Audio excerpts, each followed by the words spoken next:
What's happening? It's Contrast Uncut, presented by Bobby D Presents. It's season 2, episode 13. Man, I have a really important special guest today.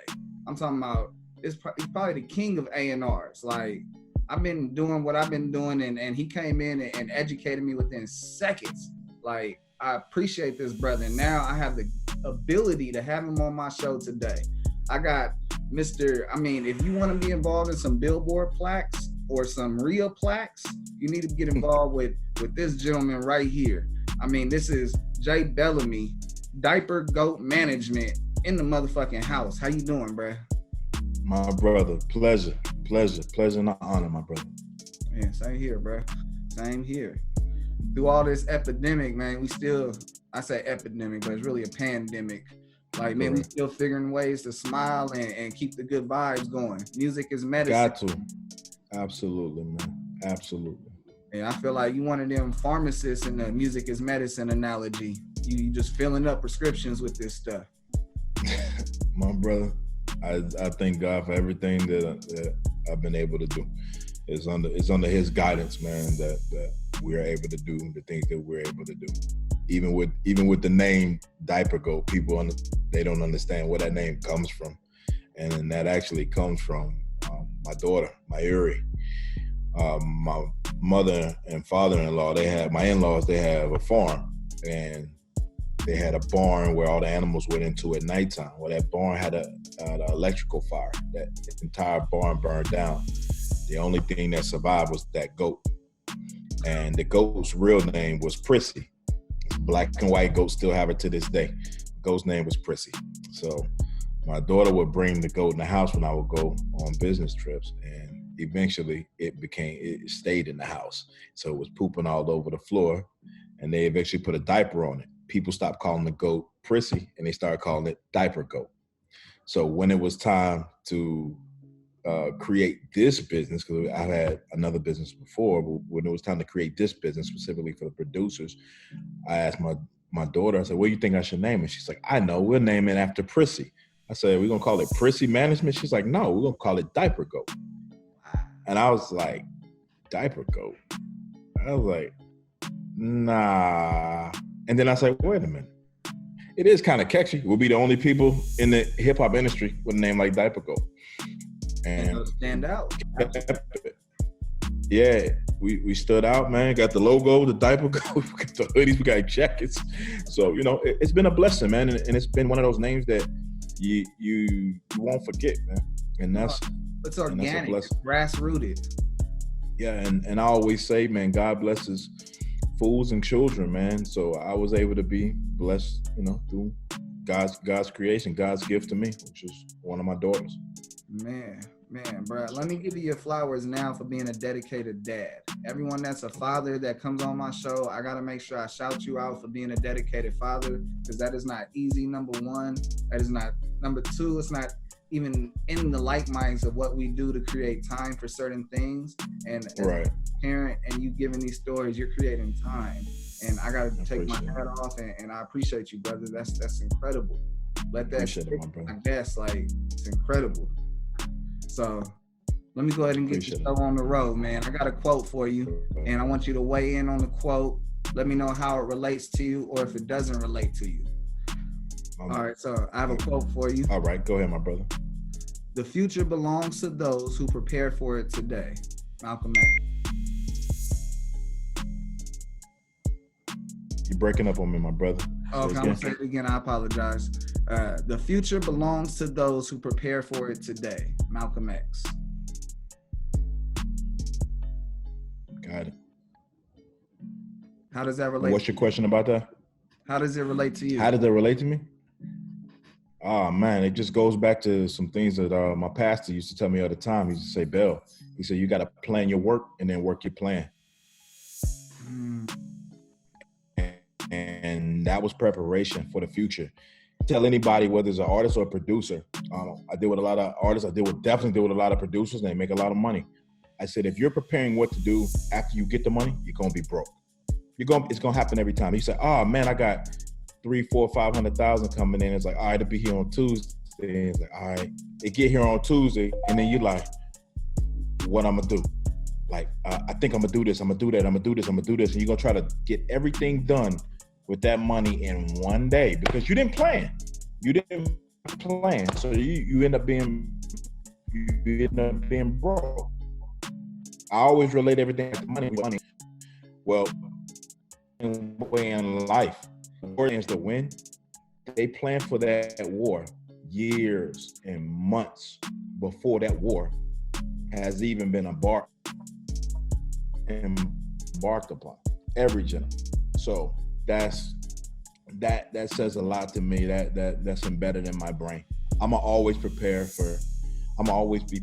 for the worst. Even if I'm going into a meeting, everybody plans with, it's gonna go smooth. AC, no, it's not. I always try to put pitfalls in my brain. What if he says this? What if it goes this way? How can I bring it back here? What if this happens? So I expect the worst and I hope for the best, but I also plan to deal with either which way it goes. You know what I'm saying? You're doing something that a lot of people need to do more of. You're rehearsing before you go in there. You're taking the time to say, hey, this may go this way, this may go that way, but I'm going to be prepared for it no matter what. So you rehearse these moments. You're prepared by rehearsing, and that's a testament to your success. 100%. No, that's incredible. That leads me to my next segment. My next segment is, did the game choose you or did you choose the game? And essentially, I'm just trying to find the origin story of how you got into it. How did you become Mr. A&R, you got to go through you to a degree to get some of these plaques? Oh, man. I just say, and I don't really call myself a A&R. Like, I would say, I don't know. It's kind of like we both chose each other at the same time. That's good. You know, we both chose each other at the same time because I would sit in college and in my dorm room and I would look at Puff, I would look at Jay, I would look at Rap City, Big Tigger in the basement. I would look at all these different cash money, still. I would look at everything, bro, and I'd be like, yo, I would look at everything they were doing wrong, you know? And I said, you know, if I ever got my opportunity to get in, I would take all these things that they're doing right, continue to do them, and then I would take the things that I see that were not so right or left of center, and then I would take them and make them my own. You feel what I'm saying? Yes, sir. And so, in doing so, in doing so, it's kind of been a lifelong journey to get to this point in my career. It's been something that started in high school. I've had the privilege of starting with a Juvenile. My partner, my business partner, is Juvenile's original manager. So I've been around that for years. So being able to see 24 million records being sold with one individual is a blessing. To have been around the BGs coming up has been a blessing. To have dealt with, I've A&R albums for Bone Crushing, A&R albums for Pastor Troy. These are older guys, and I know now the young guys, and they're not gonna remember these guys, but that was a blessing. And to also have watched Cash Money put out so many bodies of work over the years, and now I sit in the rooms with these guys. We have a couple artists signed to Cash Money right now, so that's a blessing. We have producers that are in-house producers for Cash Money right now, and to be able to pick the minds of a Birdman and a Slim. You know, I hear a lot of controversy about these guys. I'm paying attention to that. I sit into the room with these guys. These guys are geniuses, man. These guys are geniuses. You stick to business. I sit back. Yeah, it's business, man. So don't believe the hype when you hear that other stuff, man. Don't believe the hype, bro. People gotta realize that stuff is none of our business. It has nothing to do with me. It has nothing to do with you. My name is not on any of those contracts that are being disputed. Your name is not any of those contracts being disputed. It's none of your concern. It's not my concern. Man, let it go. That's what's wrong with people in the business now. Everybody is worried about other people's business, and it's even if you knew, it's not gonna make you any money. It's not gonna pay you. So worry about the things that's gonna be lucrative to you. So being in another man's business is not lucrative to you. And where I come from, being in another man's business is deadly. You know what I'm saying?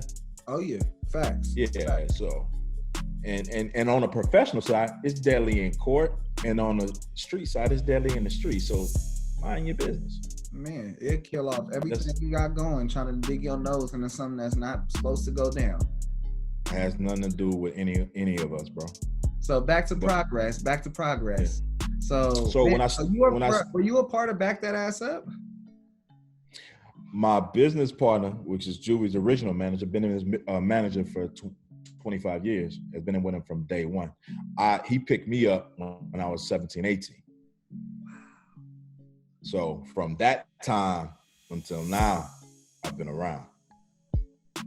Wow. So I've dealt with trying to break new artists. I've dealt with existing artists and anything in between.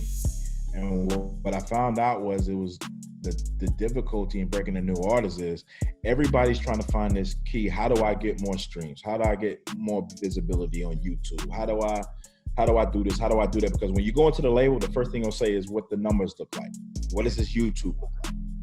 What labels realize later on in life is that those YouTube numbers did not translate into sales. They were signing everything. Oh, he got 20 million views on YouTube, or he has so many million followers, and then when they try to put out an album, it didn't work. I'm not going to call artists out. It just didn't translate into sales. So I was having such a hard time trying to break an artist on my own. So I said, okay, cool. So I came up with the ideology. Let's get with producers. Producers control the sound. So you can control the sound, and you can control the artist. You can control the artist. Then you got the labels. The labels have to deal with you because you have the sound that they're looking for. The artist has a relationship with the producers, and then they build a bond, and they have the producers that they're looking for. And if you have the producers that have to bond with the artist, and the label's gonna have to deal with you. So, and then the next thing is we wanted to build a boutique home for producers, because producers are the first people to get fucked ever getting screwed over. And they can't really blame the label. They have to really look at themselves, because what better person to be educated about your business but you? A lot of them don't understand publishing, what points are. They just know to say it. Yeah, I want 3 points. Well, what does 3 points mean? 3%. 3% of what? Performance. Yeah, like what is it? I want to own. I want 50% of 3 points. Okay, 50%. What? I don't know. You have to break it down what it is for each guy and what that means for you on a monetary aspect.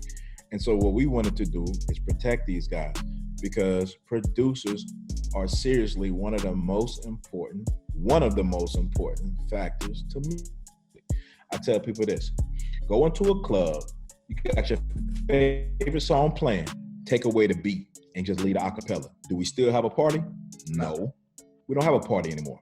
Go to your favorite club, take away the acapella, leave the beat. Do we still have a party? Yeah. Yes, it's we do. House music. So who's more important? The person spitting? Right. So who's more important at that time? The person spitting or the person that produced what he was spitting on? The producer. So I think as a whole, I would love to see the hip hop I would love to see the hip hop community. I would love to see, and I think the hip hop community does respect producers. Just I want to see their respect grow within the industry, because producers really get the short end of the stick as a whole. So what we wanted to text these guys, and I know a lot of the labels, when they deal with me, when I negotiate for these guys and I negotiate numbers, and they'll tell me, they'll say, hey, we don't have the budget for this. We only want to pay X amount of dollars. That's well, his price is this. And then they'll say, well, let me go back and see what we can do. And then they'll come back, nah, we can't go up. I said, okay, cool, no problem. they're like, okay, so you want to do this deal for this amount? No. You're not going to do this deal? No. Right. We're just going to take it off the playlist. I understand. It's business. I definitely get it. If it's not in the budget, I definitely understand, but this is his price. And then they're looking like, is your producer okay with this? Our producers picked us for management. So they trust in what we do. We agreed to manage them because we believed in their talent. It's a marriage. We both believe in each other's decision. He says this is not the right beat for this artist, I agree with him. If I say this is not the right decision, this is not the right direction you want to go in, he believes in me. You know? Right. And so if it doesn't happen, let's say it didn't happen and the producer loses out on a couple grand. Yo, I really needed a couple grand for that, man. That you know, no problem. Got you. I'm never gonna make a decision that's gonna crash you. Monetarily. You're not gonna lose respect. You're not gonna lose in any kind of integrity, because everything that I do is gonna be business. It's never gonna be personal. I'm never gonna make a personal decision. And it's always for the best never of it. Yeah, it's never for me. I've made decisions for producers that I was like, you know, it's a better decision for him than it is for me. And my responsibility as somebody that I say mine because I deal directly hands-on with them, but it's a us. But my responsibility when I deal directly hands-on with them is to make the best decision for him or her, right, or them as a collective. It's not about me. They're first, I'm second. So I really focus on that, and you know, a lot of labels, man, when they see Diapergoat on the email, they're like, oh man, this guy. But at the end of the day, it's all love. It's nothing personal. You know, when they meet me, they understand, like, oh man, you're not a bad guy. Like, no, man, it's just business. When you see emails, these people's tones based on the email, and then when you meet them, it's like, yo, you don't seem like the same person behind that email. Yeah. Right. You know. Well, bruh, you know, I'm gonna be honest. A lot of the reasons why I'm a regular guy, but I'm still business. If I was friends and play basketball on each other, if we're on opposite teams and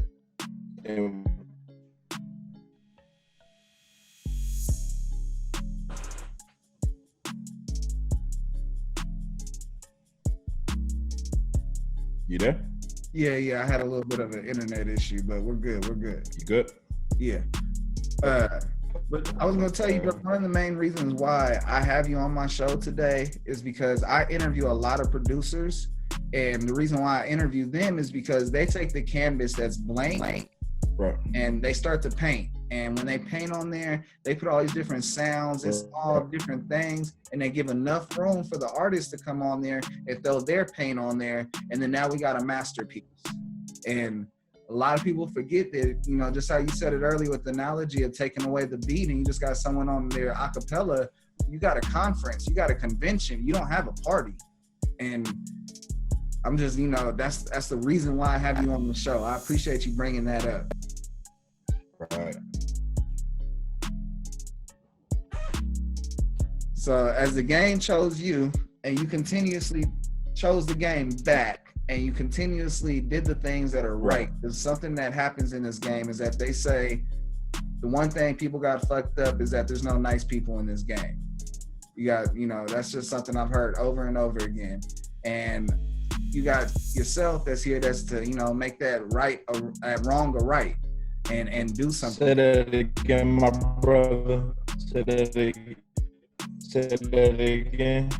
Man, you over here making wrongs right, man. You standing up for the people. Say right. You want me to start back over? Yeah. Yeah, say that, the last part you said. So the big reason why I have you on the show is because you're damn it, I forgot what the hell I was saying. Making wrongs right.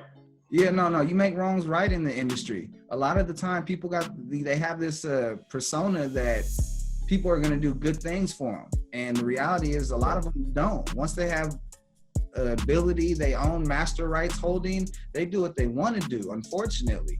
And then you got gentlemen like yourself that are standing up and making that wrong of doing what people want to do and getting it back to the right of doing what needs to be done right. And bro, I gotta take my hat off to you, because a lot of people, bro, they stutter step on that. They want to say stuff that sounds good but can't deliver. Yeah, and it's a lot, man. It's, as in any industry, there's a lot of embellishment in any industry, and you just learn to expect that. But we do our best, man. I think I was watching one of our producers, Drum Dummy. I'm pretty sure you're familiar with Drum Dummy. He's done a lot for NBA YoungBoy. He did. He tagged me on a post on Instagram that P from QC for Quality Control did, and they were talking about how hard it was to be managers, and he told me to watch it, and I looked at it. P was talking about how managers start at the bottom and build these guys up to the top, and then once they get up to the top, they leave them and they jump ship. You feel me? It's happened to me. So one of the things that I wanna speak on that is, and I'll tell anybody this, is man, start out with nothing, bro. Like, you a blank canvas. And man, when somebody signs on as your manager, that basically means that they put you before they put their entire family. That's a fact. I got my wife in the next room, she'll tell you. When you sign up to be somebody's manager, that means you're putting their well-being before your family and your own. And it is a long road, bro. I went from 0 to 100 to 0 to 100. I'm in a great place these days because I learned what not to do. You can't help everybody. Man, but the biggest thing is right that there. I tell this to artists, I tell this to anybody that, right? I tell this to artists, I tell this to producers. If you have somebody willing to put their life on the line for you, think twice before you decide to remove them from your life. Think about all the things that they sacrificed to help you get there. I can tell you stories about guys that didn't have anything, were homeless, no car, no nothing, that collectively we've helped over time to do great things. And they'll act as if nothing has ever happened for them from your end. You feel what I'm saying? Yes, sir. So the same loyalty, I tell all the time, the same loyalty that we put into you, put back into us, because it's our loyalty combined together that creates greatness. It's not me by myself. It's not you by yourself. It's not our team by itself. It's all of us together. And that's what I would love to see the community, do as far as with the man. If you got a bad manager, you got a bad manager. I can't help you with that. But if you have a halfway decent manager and you've seen progression in your lifestyle, brother, take time to sit back and rethink your decisions. I say that a lot because there's a lot of great managers out there, bro. And I've heard the horror stories. And as I was watching P talk about that, and I'll send you the link. I was watching P talk about that on Instagram, and I'm like, yeah, he's right, man. A lot of times the managers get the short end of the stick at the end of the day. The label will never get the short end of the stick because they own you. Right. But managers, a lot of times they get the short end of the stick because they got you there. So, guys get so quick to, want to jump ship when things start running slow. Like, man, I got to bounce over here. No, you don't. It's called weathering the storm. Every day is not going to be your best day, but every day is not going to be your worst day. My pastor used to always tell me, he said, man, look, when you're in a bad funk, remember, it's meantime, not lifetime. This is not for a lifetime. This is just for right now. You just got to hold on, keep doing what you know to do, keep driving. You're going to get out and you're going to see sunnier days. But you got to remember, those sunny days are not forever either. So while you see those sunny days, enjoy it, stack your money. Don't go out here and buy a Lambo truck, a G-Wagon, a AMG this, a GT2 RS that, any of those things, you understand? Like, be mindful, because you, like, look at the pandemic that we're in right now. How many artists do you think are crying right now? Shit, probably half of them. Think about it this way. If you had $2.5 million worth of front-end deposits for a tour, and that touring company refunded all those people back, you were spending money knowing that in a couple weeks or a month, I got $2.5 million on the front end coming in. So you buying all kind of stuff. Like, I got I can float this, I can do that, whatever. And then all of a sudden, coronavirus is like, nah, dude, shut it down. You got to get that back. Now what? You just balled out too hard over here. Now what? Right. Now what? So it's a lot about balance, man, and understanding that there are highs and lows. When you're high, enjoy the high. I'm not saying don't buy things you don't like. Enjoy the high, but save for a rainy day, because you're gonna have lows again. Nobody stays up here forever, bro.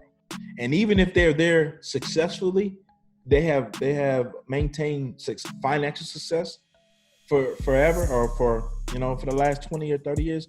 That's great, but there are other type of pitfalls. There could be emotional, mental pitfalls that come, and then you have to deal with those. Even the greats have problems on the day-to-day. I want to bring up something, because you said that Kobe Bryant is, once he passed away, he was like an idol to me. But a lot of the stuff came out about what did he idolize during his time. And when the times were slow, the times were hard, he used to always say that, you got to enjoy these times the most, because you won't get this back. Not this feeling. You may get something else like it because you made a decision that got you back there, but this next feeling is going to be worse or something else. And it's important to slow down and appreciate it so that you can continue to grow. And everything you're telling me, bro, it just makes me attest to what Kobe said, that, you got to enjoy it, whether you're at your high or your low, so that, you can appreciate everything. Right. I mean, it's kind of like, I could say it like this, like, a friend of mine, he drives a exotic car, and I said, man, this is a lot of money to pay for a car, bro. He was like, yeah. He said, it's just for right now, bro. He said, you know what though? He said, I get this car washed every week or every so often or whatever. And he says, you know what I enjoy about this car? He said, what? He said, I just enjoy the conversations that it brings. And I was like, what? He's like, so many people are attracted to this car, and they're thinking that they're going to get a certain type of person out of me, a pretentious person or something like that. And I end up meeting so many cool people. He said, I meet a lot of pricks too. He said, but I end up meeting so many cool people. And he said, I value the relationships that I made from having this type of car than more so than I value the car. And he said, yeah, you get a lot of rich people come talk to you. He said, I'm not talking about those guys.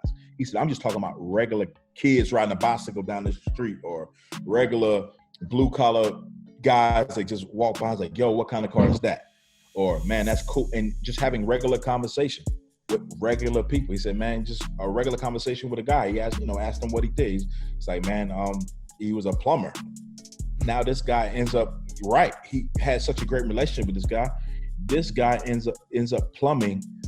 I think he has, my partner has about 70 or 80 properties. He ends up plumbing for 2 of his apartment buildings. His company grew from having him and his 2 sons. Now he has 40 employees now. A conversation about his car led to that. And so as I've gotten older, now, and I digress back to music, I actually value the relationships. I value relationships. We do want to get paid. Of course we want to get compensated, but I value great relationships. I actually call out to some of these A&Rs that I deal with on a regular basis. Yo, hey, how's such and such your daughter doing? How's little Danny doing? Yeah, I remember last time we talked, he had his essay he had to read in front of. How was that? Like, I remember these things. I'm not just talking to you and like, okay, cool, give me my check, keep it moving. Some people I'm like that with, but for the most part, I'm really genuine about the conversations that I have. Right. And that's a common denominator for success, is having relationships. Because you know, if you think you're gonna become the world's biggest thing and burn every bridge, you got to realize you don't have to outsource to anything. Like about a year and a half ago, I was managing a place for a long time, and I quit just on some, you know, spirit and things not going right. And I started doing all these side jobs and I went go to the BET Awards. All these things are happening for me, and I'm trying to figure out I'm at a fork in the road. But this whole process, I'm working with an older gentleman that keeps on saying the number one thing you need to focus on is your relationships. And he drilled my head every time I work with this guy. And as I've gone through everything, that has been the number one thing to why I have success. Why the people I'm interviewing have success is because of that common denominator. Right. So I'm just, you know, I'm attesting to what you're saying and putting a little, like, just keeping it 100. So and that's all it's about, you know. And the thing about people always say, hey, I'm 100. Man, let me explain about the number 100. 100 is based, people saying being 100 is based on situations for 99.9% of the time. If it's easy for them to be 100, then they'll be 100. If being 100 is going to make them uncomfortable or they're going to lose more than they gain, 9 times out of 13, they're not going to be 100. They're going to be 85. They're going to be like gas stations. What they got? 89, 93 octane. They're going to be 89, 93, 96, whatever the octane is. That they're going to be that, but they're not going to be 100. It's just what it is. Yeah, you know. And I try my best to be a solid dude. And a lot of times, I just had this conversation with a good friend of mine, and yesterday, and we both said the same thing.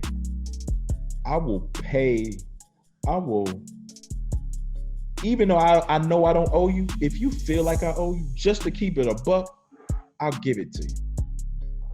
Because I don't want no smut on my name. Here.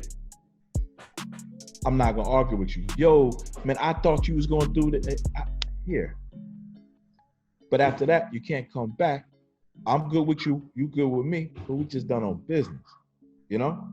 Right. I don't have time for that. Because at the end of the day, you can be worth $100, $200 million, but if you a dickhead, man, it doesn't matter. Nobody wants to do business with you. It doesn't matter how much money you have. Right. I've seen guys with $5 in their pocket on any given Sunday, and they can deal with anybody, and everybody wants to deal with them. So I would rather be that guy than the rich guy that nobody wants to deal with. I would rather be that. You know? So let me transition out of this, because I mean, I want to give people a chance, for one, to look up a lot of the stuff you're behind. So I'm gonna go ahead and put a pause on the music, and let's get to my awareness segment. And pretty much my awareness segment is about, when was the last time you were pulled over? And the whole idea is, you know, to get awareness out there for people that don't have someone there to help them in that time or give them guidance in those situations. So I ask people for their own stories of what happened, so that they, you know, they can have a little bit of idea what to do, because we're still standing. We're not 6 feet under. We're not sitting down in a cell wasting our life. We were able to make good decisions to get ourselves out of it. Right. So you said, when was the last time I was pulled over? Yeah, or maybe a time that sticks out the most to you. I was pulled over 2 years ago. He wasn't aware of my background, but he pulled me over. It was a construction zone, and so it wasn't lit, and the turning lane was inside the construction zone. It was like 11 o'clock at night, so no construction was going on, and it was another car that made the left to go into our community right there, or going down the street to go into the community, and nothing was said. When I made the left, I was like taking my time, and because the pavement was uneven, I was taking my time because it was a dip. And so in doing so, I guess the guy might have thought I was drunk or whatever. I have no idea. So the state trooper it wasn't a state trooper, it was a city cop, hit the blue lights, and he said, "Hey, what are you doing?" I said, "I'm just making a left right here." He said, "You know, you in the construction zone." I said, "It was a turning lane, so it doesn't have any cones to kind of tell you you can't go or not to go, or go down and make a U-turn and come back. None of that." And he said, "Well, pull up a little bit closer so you can get out this lane. Pull up. Now give me your license." you know, he switched up the tone. Like, I said, no problem. He said, here you go. And so he said, he's like, you know, you're in a construction zone. I'll be right back. I said, okay. And then he's like, you got any drugs in the car? Like, no. And so he's looking. So then he called 2 or 3 other cars, and he was like, well, what was his exact words he said? He said, well, the way you was driving, I would think otherwise. I said, think otherwise like what? And then he was basically like, yo, you getting smart? No, I'm not getting smart. I just asked a question. Think otherwise like what? He said that you'll be having contraband in the car. So basically what he wanted to do is go for a search. And I was like, basically, I said, you don't have a problem with cause. You just told me that you pulled me over because I was in a construction zone. So how does a construction zone pullover lead to a search? No. I said, the only way they can do it is search incident to an arrest. And that wasn't happening. But I'm aware of laws. They're not expecting me to be up on the law. So what he did was he got my license, he talked to the other cop, and then the other cop said he's checking for guns. I'm like, why do you have to check me for guns? I asked him, I said, why you need to check me for any of that if all I've done wrong was pulled into a construction zone that another car you just watched made the left turn. And it really wasn't, and it was the end of the construction zone. It was like, I really could make the left turn. It didn't say I could, didn't say I couldn't. No signs posted. Right. So he ended up giving me, he ended up, I have my driver's license, I have a CDL, I have a truck, nothing else. But my driver's license has a CDL on it. So my license is a CDL. Gotcha. So he said, they know if you get 4 points, then that cancels out your CDL, right? Right. So being in the construction zone automatically gives you point limit. So that would automatically cancel it out. Yeah. So he was like, well, he said, you're getting a ticket for driving in the construction zone, and that's gonna be 4 points on your license. I said, no, why would you do that? And you saw this other car making a left turn. It doesn't say I couldn't make a left turn. Like, why would that even happen?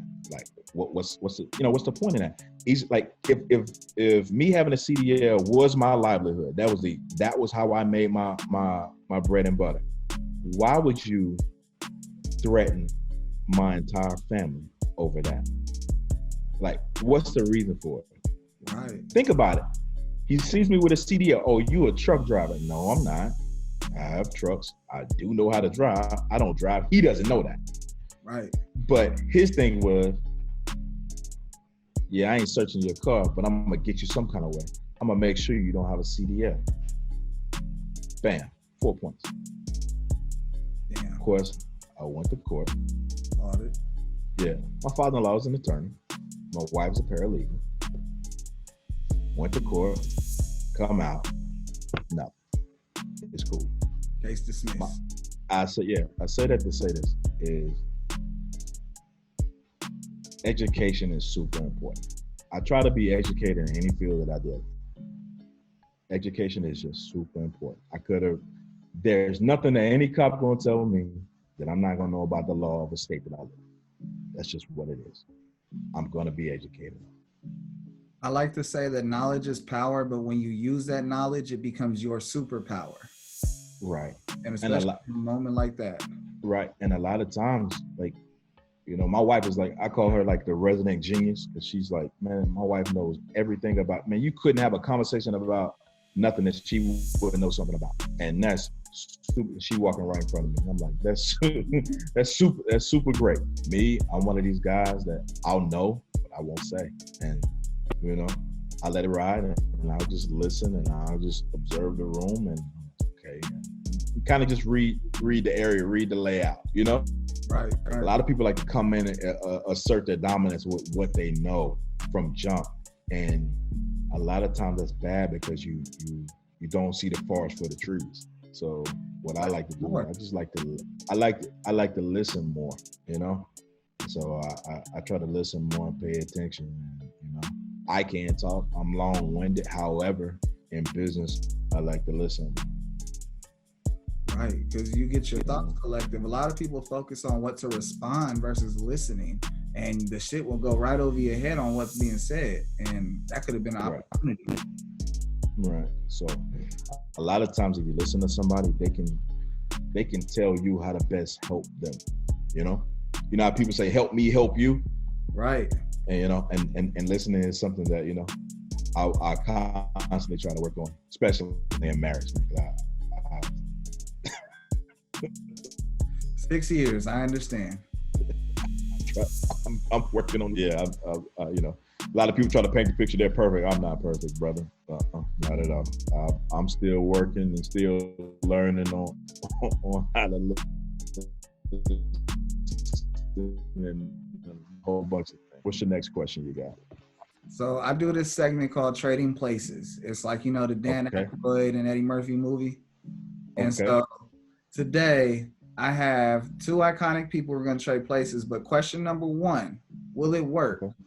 Question number two, what would life be like with it? So for you, my friend, I have DJ Khaled trading places with Paul McCartney.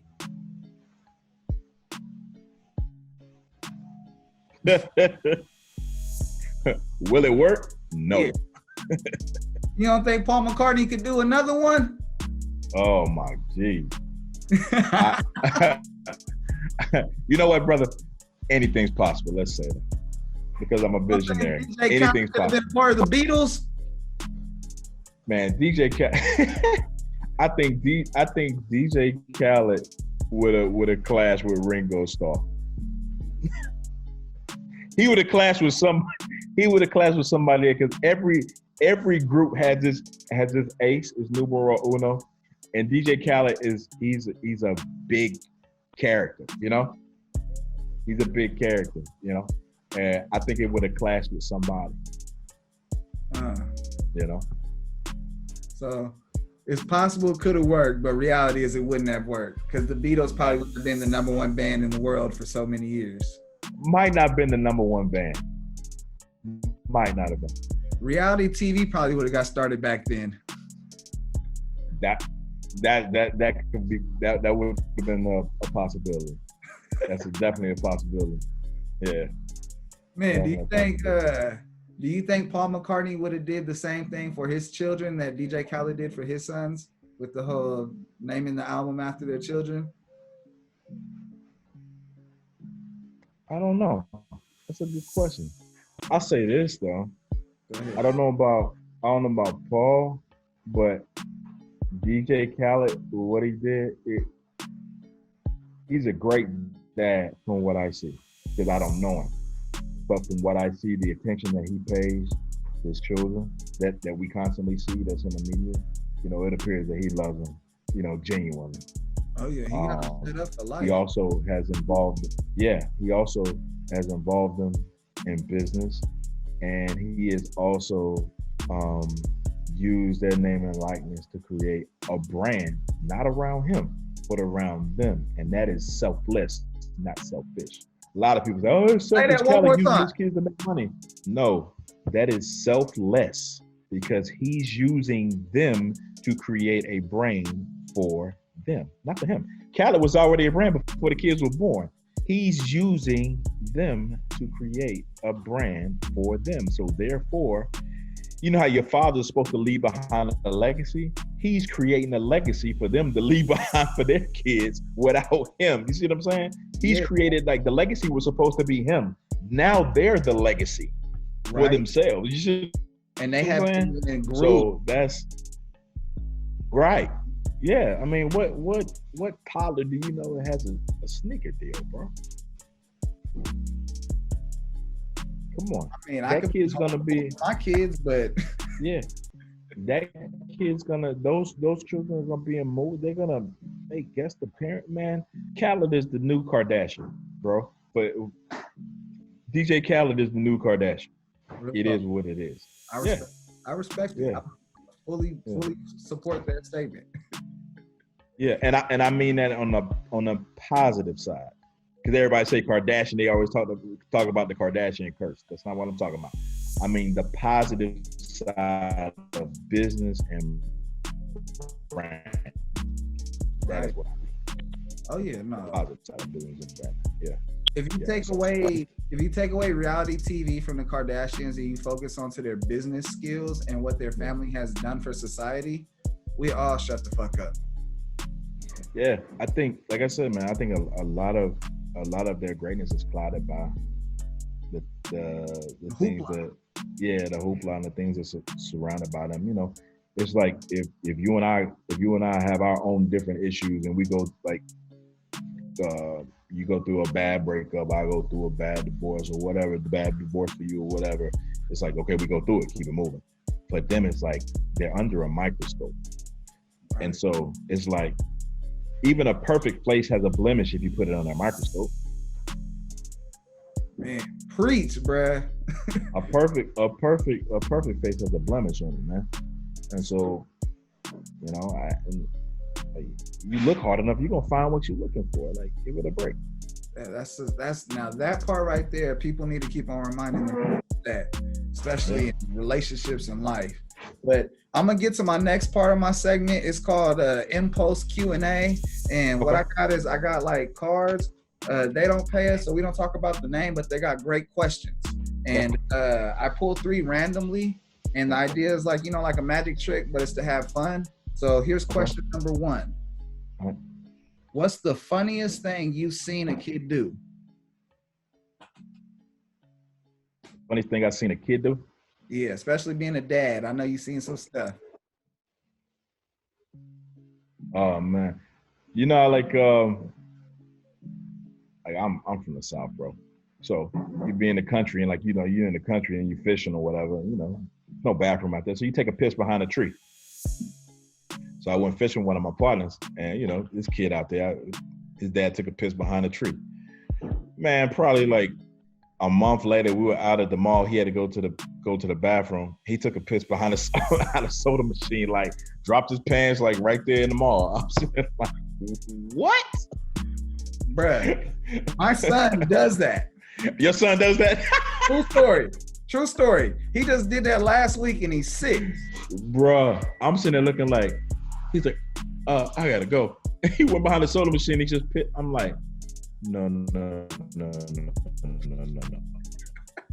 This didn't happen. Bro, we was Black Friday shopping. And my son went and pissed behind the door opening, thinking that no one could see him.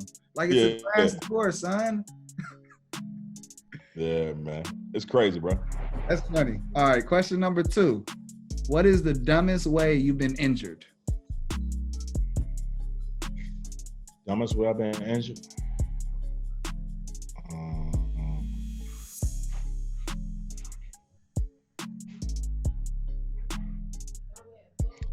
Stepped on the damn acorn, man. Them shits hurt when you running barefooted, bro. Ooh. Oh, hell. Feet pain, bro. That's underrated. Yeah, bro. Them shits hurt. I ain't see it, man. You know, running, you know, in the country again. Yeah, it's retarded, bro. Like I felt embarrassed just even saying that, man. I was in pain, bro. It's like stubbing your pinky toe on your bedpost. Bro, I was thinking the same thing. Yeah, like it's like that, man. It's like it hurts so bad, bro, but you're so embarrassed. You don't even want to say, man, like you in pain, but you don't want to say, man, what happened? Man, that acorn got me. You don't want to say that. Man, especially when you're known for laying some stuff out. Yeah, that little thing got you down and looking like that. Yeah, you don't want to say that, bro. Yeah. Question number 3. Yeah. Would you rather give up all drinks except for water, or give up eating anything that was cooked in the oven?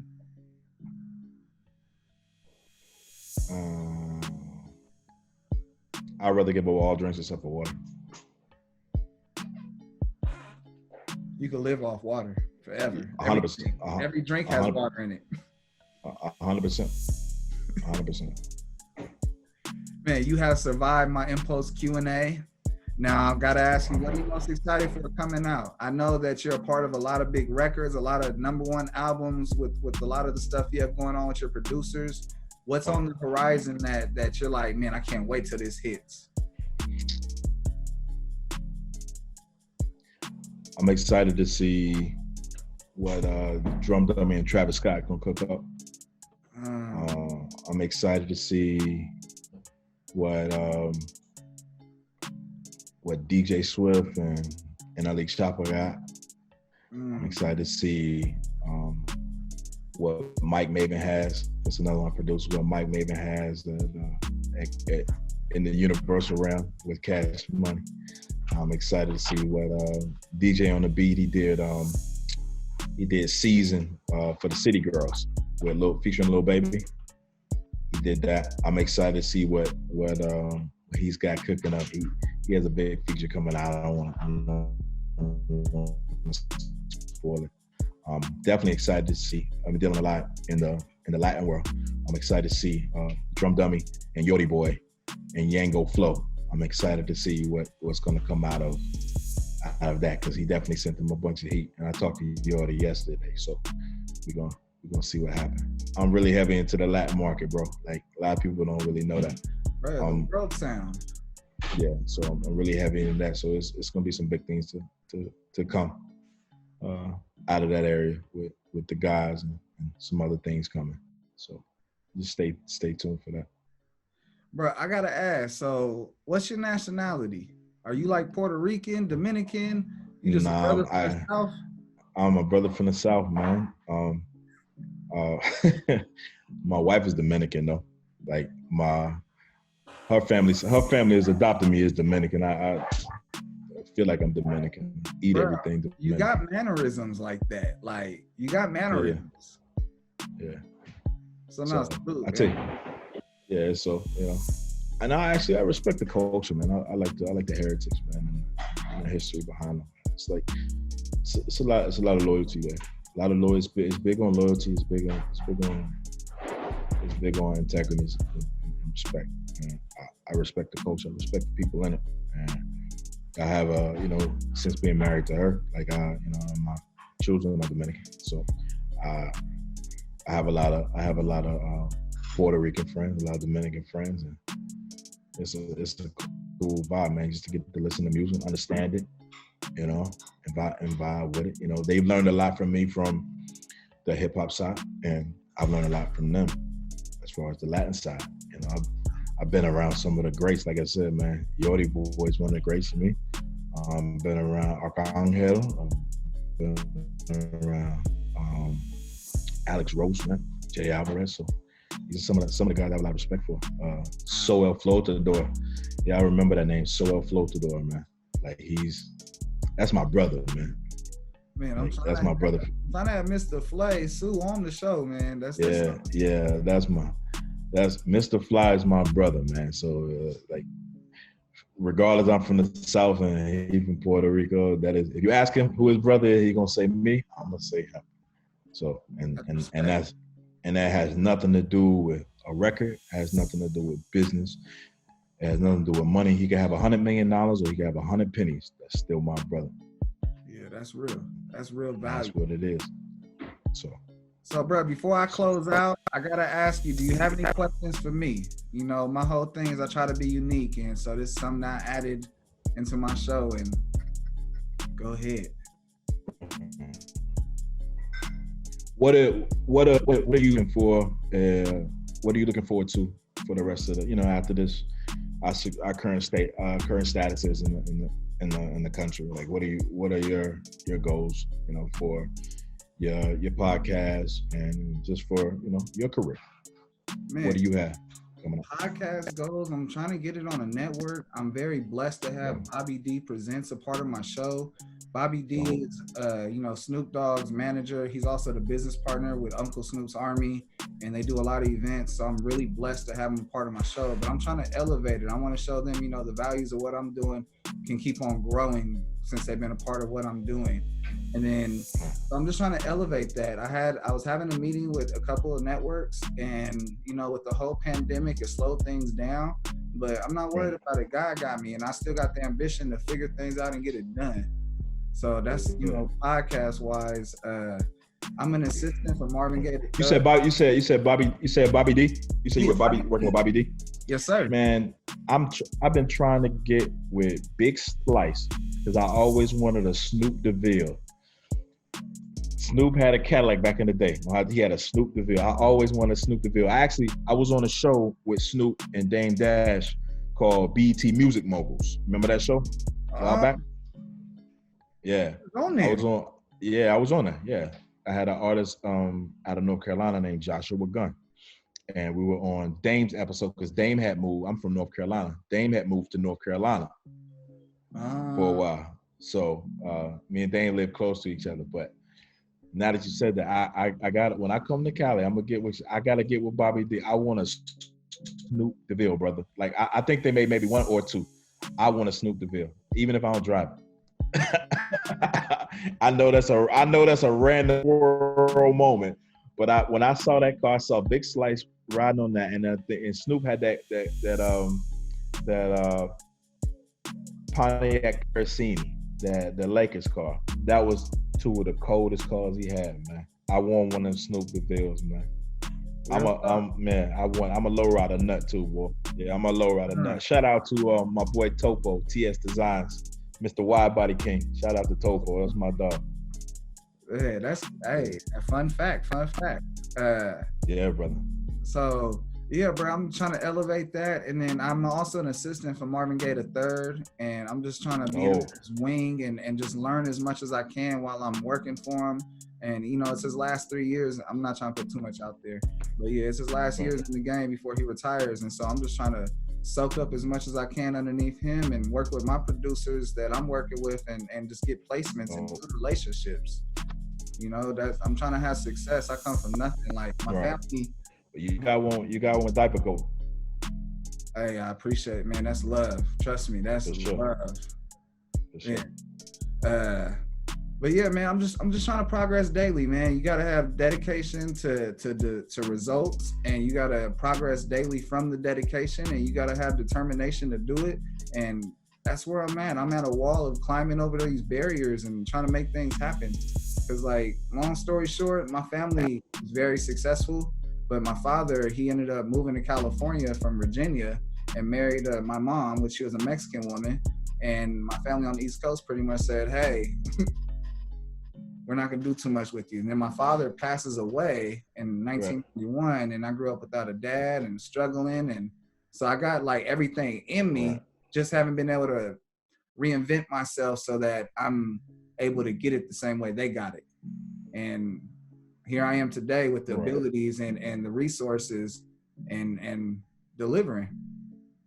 Yeah, I tell anybody, man, one phone call that changes life, man. And the power of prayer, man, is real. I wouldn't be here today. I wouldn't be in the position that I am today without that. And I don't preach to people. I don't impose my religion on anybody else whatsoever. I'm speaking on me.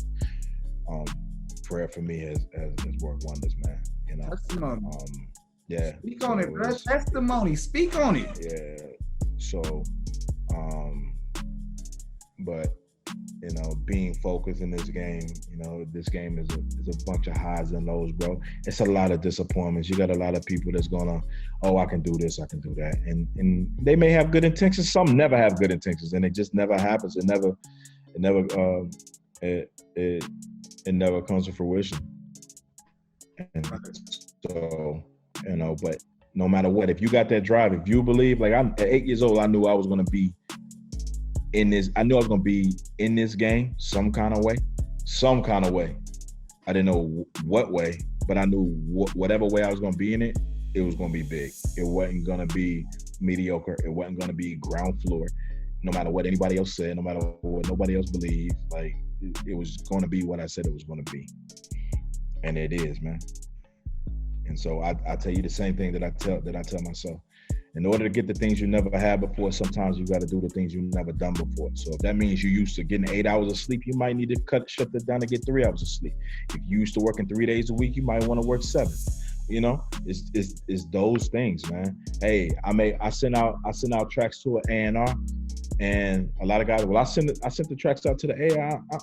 I sent the tracks out to the A&R at 2:30. At 2:35, I was on the phone with him.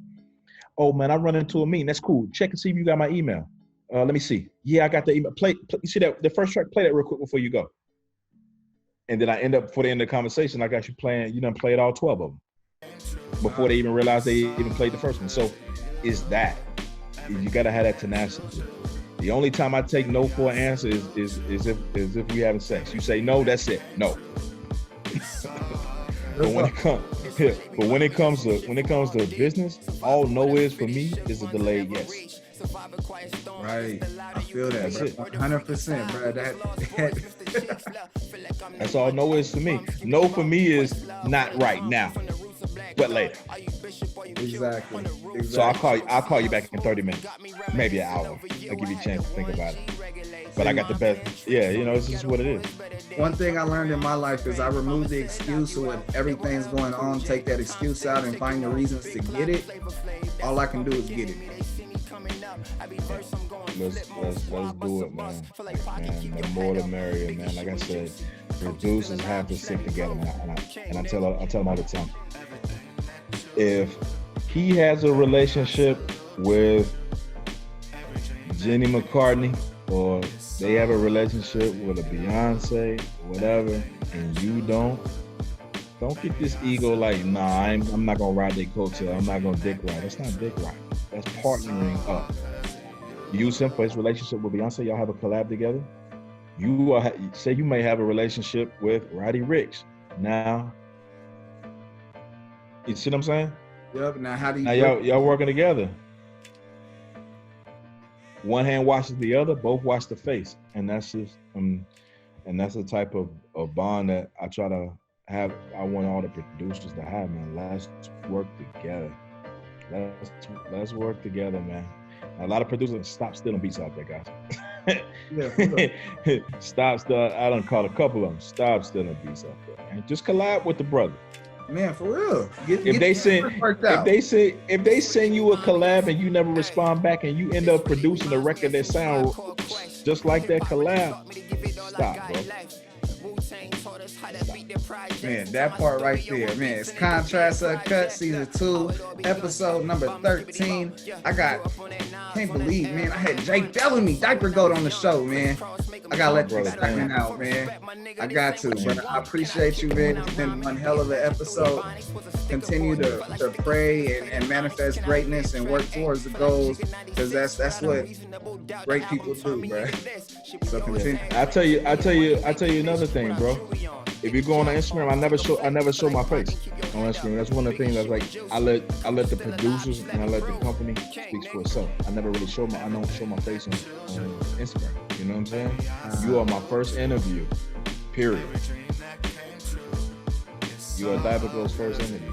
That's the I said I wasn't gonna be out there like that, and I'm still not out like that, but I thought it was a great opportunity to have a genuine conversation with a genuine brother, man. And I really appreciate it, man. As we say in the South, it was a plum pleasing pleasure and a privilege. Man, amen to that, bro. Feel like I'm the one. Bum skibbity bum. Quest love on a drum. From the roots of Black Thought. Are you bishop or you kill? On the roof for the juice. See how smooth.